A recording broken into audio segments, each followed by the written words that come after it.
போது என்ன வந்துருச்சு, பிசாசு உள்ளக்க நுழைஞ்சு கொலை பண்ண வச்சிருச்சு.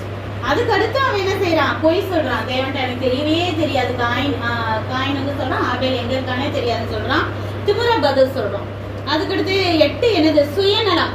அதுக்கடுத்து இந்த தண்டனை கொடுக்குறாருல, நீ வந்துட்டு அலைஞ்சுக்கிட்டே இருப்ப அப்படின்னு சொல்லிட்டு உடனே அவன் என்ன செய்யறான், அப்ப கூட ஐயோ நீ யாராவது பார்த்தா கொன்றுவாங்களே, நான் அப்படியே எங்கிட்ட சுத்திக்கிட்டே இருந்தேனா அப்படின்னு சொல்றான். அப்ப தேவன் அப்ப கூட இறக்கப்பட்டு என்ன சொல்றான்னா, நான் உன் மேல ஒரு அடையாளத்தை போடுவேன், அந்த அடையாளத்தை பார்த்து யாருமே உன்னை கொல்ல மாட்டாங்க, உன்னை கொன்னாங்கன்னா அவங்க மேல 7 பழி சுமரும் அப்படின்னு சொல்றாரு. அது என்ன அடையாளம் தெரியல, ஏதோ அவன் தலையில நெத்தில எதுலயோ ஒண்ணு போட்டிருப்பாரு. அதை பார்த்து யாருமே அவனை கொல்ல மாட்டாங்க, ஆனா அவனையே அலைஞ்சுக்கிட்டே தான் இருப்பான்.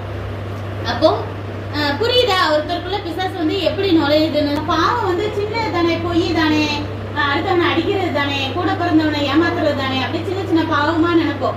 அப்படியே பெரியவங்களை ஆக ஆக அது பெருசாகும். ஒரு நாள் வந்து அந்த பிசாசே உள்ளக்க நுழையிறதுக்கு காரணமாயிடும். அதனாலதான் சின்ன வயசுல இருந்தே உங்களுக்கு சொல்லி கொடுக்குற அந்த மாதிரிலாம் எதுவுமே பண்ணக்கூடாது அப்படின்னு சொல்லிட்டு. புரியுதாண்ணா?